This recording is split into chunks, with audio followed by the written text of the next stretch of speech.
નમસ્કાર દર્શક મિત્રો, હું છું દૈનિક શુક્લા. નિહાળી રહ્યા છો ક્રાઇમ પેટ્રોલિંગ ન્યૂઝ. તમે હાલ આરાસુરી અંબાજી દેવસ્થાન ટ્રસ્ટ એટલે અંબાજી મંદિર બનાસકાંઠા જિલ્લામાં આવેલું સુપ્રસિદ્ધ યાત્રાધામમાં આવી પહોંચ્યા છીએ. આજનો દિવસ બુધવારના દિવસે અને અત્યારે હાલ અમે માનસરોવર ચોકડીએ ભ્રમણ પાસે ઊભા છીએ. ત્યારે અહીં ભક્તોનો અવિરત પ્રવાહ દર્શન કરવા માટે ઉમટી રહ્યો છે ધીરે ધીરે.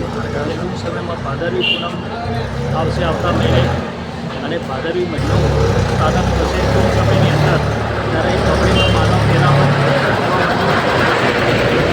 ઉમટશે, ત્યારે કીડિયારું ભરાશે, એવો પ્રવાહ અવિરત ચાલુ થઈ જશે. ટૂંક સમયની અંદર ભાદરવા સુદ એકમથી પબ્લિકનો મહામેળો ચાલુ થશે. ભાદરવા સુદ એકમથી તે ભાદરવા સુદ પૂનમ સુધી અહીં અવિરત મેળો અહીં ચાલુ થશે. અત્યારે અમે છીએ અંબાજી મંદિર પાસે. પહેલાં તો મારે એ કહેવું છે કે એક આરાસુર ધામે માં અંબાના દર્શન કરવા એ હાલો ને મારા બાર, જીવન સુધરી જાય. એ હાલો ને મારા બાર, જીવન સુધરી જાય. એનો મિનિંગ કે બનાસકાંઠા જિલ્લો, ગુજરાત રાજ્ય, અરવલ્લીની ગિરિમાળા જે છે ત્યાં સુપ્રસિદ્ધ યાત્રાધામ અંબાજીમાં આજે બુધવારે અમે અત્યારે અહીંયા ઉપસ્થિત છીએ.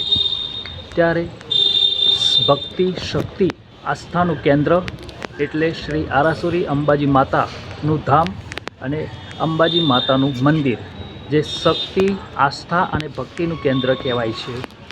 ત્યારે હું એ કહેવા માગું છું કે હવે ટૂંક સમયની અંદર ભાદરવી પૂનમનો મહામેળો શરૂ થવા જઈ રહ્યો છે.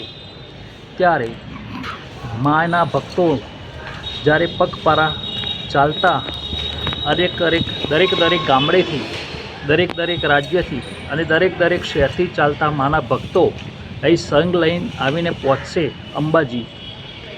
ત્યારે એમ થાય કે माँ का बुलावा आया है, ज़रूर जाना चाहिए. माँ शेरा वाली का बुलावा आया है तो ज़रूर जाना चाहिए. आज मुझे माँ शेरा वाली का बुलावा आया था, इसलिए मैं इस धरती के पावन धरती पर यहाँ खड़ा हूँ. और माता रानी का दर्शन भी हमने किया है ठीक तरह से. और यहाँ का जो माहौल है, ये जो मैं यहाँ खड़ा हूँ यहाँ जो मानसरोवर, अंबाजी में मानसरोवर है, चौल क्रिया यहाँ होती है. यहाँ जो बाबरी उतरती है बच्चों की, ત્યારે અહીં અત્યારે સાફ સફાઈનું પણ કામ ચાલી રહ્યું છે. ત્યારે અત્યારે અમે અંબાજીની ધરતી, પાવન ધરતી પર બિરાજમાન છીએ શ્રી અંબાજીની અંદર. ત્યારે તમે જોઈ શકો છો. નમસ્કાર. અને એક વખત ફરીથી કહું છું કે એક આરાસુર ધામે માં અંબાના દર્શન કરવા એ હાલો ને મારા બાર, જીવન સુધરી જાય. માના ધામમાં દર્શન કરવા આવો તો સૌનું જીવન સુધરી જાય.